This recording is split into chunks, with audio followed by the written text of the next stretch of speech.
We're nowhere near where we need to be. We're still on the very, very tip of this issue. We need to do something about this. Nobody should just be a throwaway. We can't give up on them. If a parent's saying it can't happen to their child, it's probably the person whose child is going to happen to.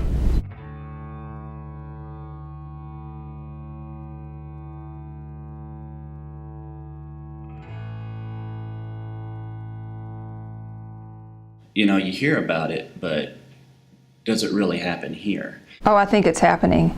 I think it's happening, but I don't think people want to recognize that it's happening. It's very easy for us to go up to someone and say, do you think that drugs are being trafficked here in Amarillo? And they're going to answer that question with, yes. But when you go up to somebody and you say, do you think that sex trafficking is happening here in Amarillo? They usually say, no, not here, not in our community. I don't understand where there's a difference. Sex trafficking is as rampant as drug trafficking is, if not more. Where they can sell drugs one time, they can sell a person over and over again. The parents that say that can't happen to their kids are the ones that we do encounter. They're in total shock or disbelief. It can happen to any child, and I'm cognizant of that fact with my own children. I constantly talk to them about the dangers of the internet. I talk to them about stranger danger. I talk to them about different cases that we work, just so that they're aware that these predators are out there. So we can't have blinders on in our community. We can't think it's not happening.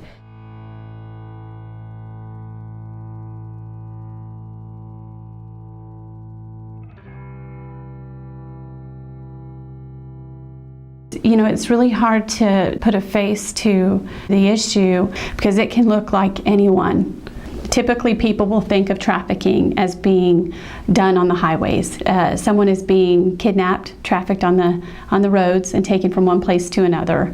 It's what the movies have done to us. It's what we think about, but it's not the case. It's not the kids necessarily walking home from school and they're being abducted by the guy in the trench coat.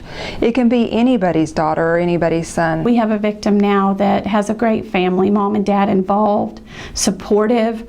When I hear her story, she is a typical teenage girl who met the wrong people and fell in love with a wrong older boy and took her on a trip to Dallas and had her do one thing one time that was not in her comfort zone, and that one time turns into many times, and she quickly began to be prostituted by him, and she felt my family would never believe me. And so you have to think about that person mentally where they're at. I have been doing this for many years. This person has beat me down mentally to tell me that I am not worth anything more. This is all I'll ever be. If I go home to my family, they won't accept me. My community won't accept me because they're going to look at me as a prostitute and someone who doesn't deserve any kind of helping hand. That's somebody's son or daughter that is being victimized. I think one of the biggest problems we see still today, which is really sad, is victim blaming. Nobody should be classified as just a runaway or just a prostitute. If someone ever says she's just a prostitute, that actually just infuriates me, because what's just a prostitute? Does anybody think these little girls want to have to walk the street to make their money? Do they think that it's easy to just say, I want out? They can't just walk away from it. They have to have a safety plan in place to get out. They have to have somebody on the other end to help them.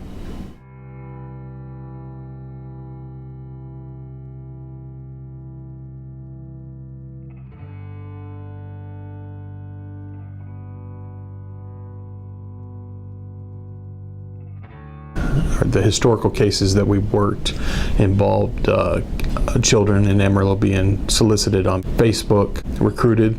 It's a grooming process. The individual will pick a target on Facebook or some other social media, begin to groom them, try to isolate them from their family, and then move in for the attack. Offer them all kinds of money, able to travel, not be restricted to their parents' rules. And so we hear more and more of these stories all the time that happened to me. You know, I was on this online website and someone targeted me, and I have no idea. I could have been a victim of trafficking. Unfortunately, I've had personal experience with this. I've had a daughter. I like to think I'm a pretty normal mom. and I raised my kids to know right from wrong. But unfortunately, it just takes a little bit to get into that wrong crowd or to believe that other person that it's going to be better. And it's not always better on the other side. A product has to be advertised, and the best way to do that is through the internet, Backpage, Craigslist. So I think the internet plays an integral part of it. Parents should be able to monitor it and put in those checks and balances to make sure the kids aren't, endangered. You have to look for the red flags, and it might take a while. You have to look for a change in their behavior, an older boyfriend, the isolation that they begin to have with their families, with their friends. A majority of the cases have been as young as 14 that we've worked. You can go out to where you have prostituted women and you can ask them, how old were you when you started doing this? And 95% of them will tell you, I was 13, 14, 12 was someone that I talked to just last week. I got started when I was 12 years old. Unfortunately, I've seen, 10-year-olds having sex. I've seen 10-year-old girls pregnant. I've had 14-year-old girls tell me they've had 65 sex partners. We're dealing with criminal masterminds. They are extremely savvy when it comes to making money. It's a $1 billion industry. They're going to protect it. It's an underreported crime. I mean, we're doing an undercover sting here in a few hours, and we could catch 4 or 5, or we could catch 20, or we could catch none. The victims are moved across state lines, from city to city, depending on what day of the week it is. Today they could be in Amarillo, tomorrow they could be in Oklahoma City. By Saturday they could be in Shreveport, Louisiana, or wherever. We've seen the victims being drugged. We've seen them gang raped, forced to sleep with up to 50 men a day, if not more. We've seen the victims be beaten, receive STDs as a result of sleeping with this many people, and just discarded and used as trash once they're done with them. We have encountered a lot of really brave stories of victims who are coming forward. We had a case where a girl was brought to the United States from Juarez, Mexico, as a 13-year-old. She was smuggled into the United States. She was caught on her first attempt. On her second attempt, she was successful. Upon arrival in Amarillo, she was raped repeatedly her first night here. I mean, we have cases in other counties in northern Panhandle of Texas that we're working that involve 14-year-old female that was forced to take pictures of herself. We've had a young girl that was recruited out of the mall here in Amarillo. I've talked to her mom, who was very concerned about her welfare. She was on a great path. She was an A+ honor student, dropped out of school, and is now working full-time on Backpage. She has been very protective of her pimp, I guess you could say, and we continue to build a case against him and his enterprise,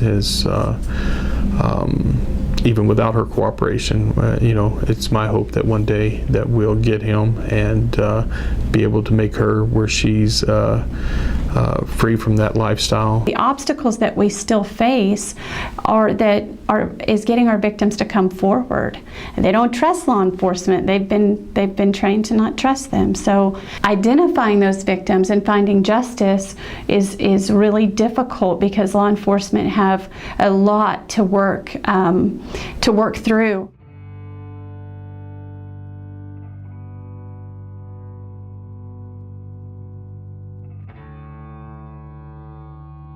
There's been significant changes to the laws coming out of the federal system and the state system that have increased awareness throughout the community. We have a lot of great laws that are in place that protect victims and that help victims of trafficking, but there are still many laws that need to exist in Texas. I think we have to enforce what's on the books. Typically, we like to see the trafficker go to jail,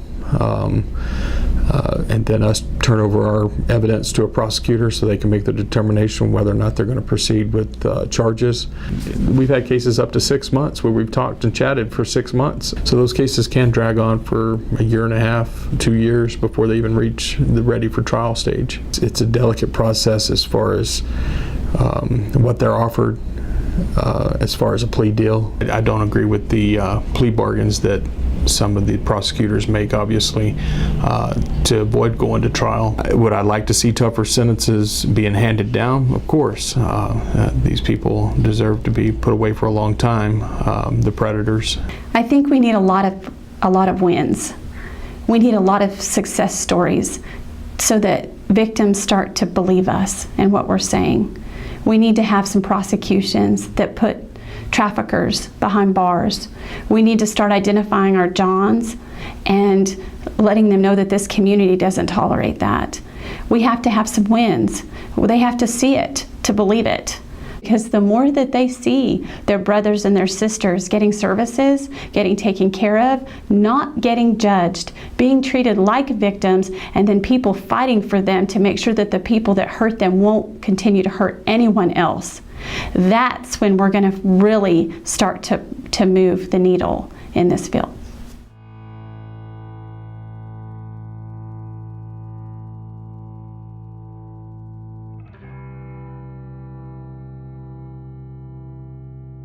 Following a rescue, it can be quite traumatic for a victim. It can entail, a sane examination, rape kits. What we do is we do medical forensic exams, and that means we're going to talk to them. I'm going to look at them head to toe and make sure they're okay. Then I can collect that forensic evidence, which we're looking for DNA, in hopes to hopefully get the perpetrator. I would want everybody to know that you can walk into any hospital.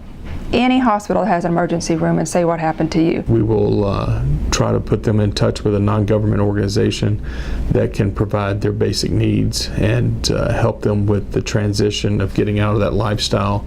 For many years, family support services have been known as the crisis center. Anyone who is a victim can walk in and receive immediate trauma-informed crisis intervention. We provide them with our counseling. We provide them with crisis intervention, with safe shelter, through our 24-hour hotline, case management. That includes everything from job skills training to filling out paperwork to accompanying them to the hospital through the court system, and as well as that long-term therapeutic care. We're also trying to meet the needs of these kids, or these at-risk kids, because they're the ones that are being put into these situations. So if we can meet their needs, then that prevents someone preying on those needs and them becoming a victim.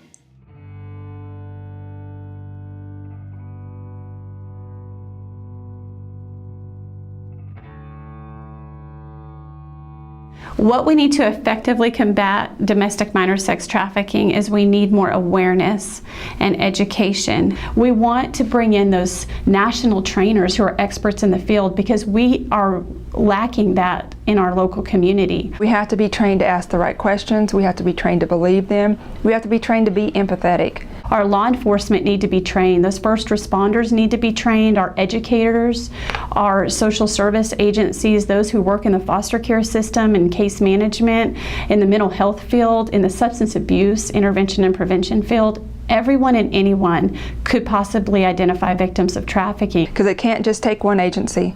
It can't just take the police, it can't just take the hospital. As parents, as community, as church leaders, as nurses, as teachers, as police officers, we just have to take the time and we have to believe them and support them and know that it's a process. We have to be able to show them that they do have a voice. And if they don't have the voice, then I'm willing to be that voice for them.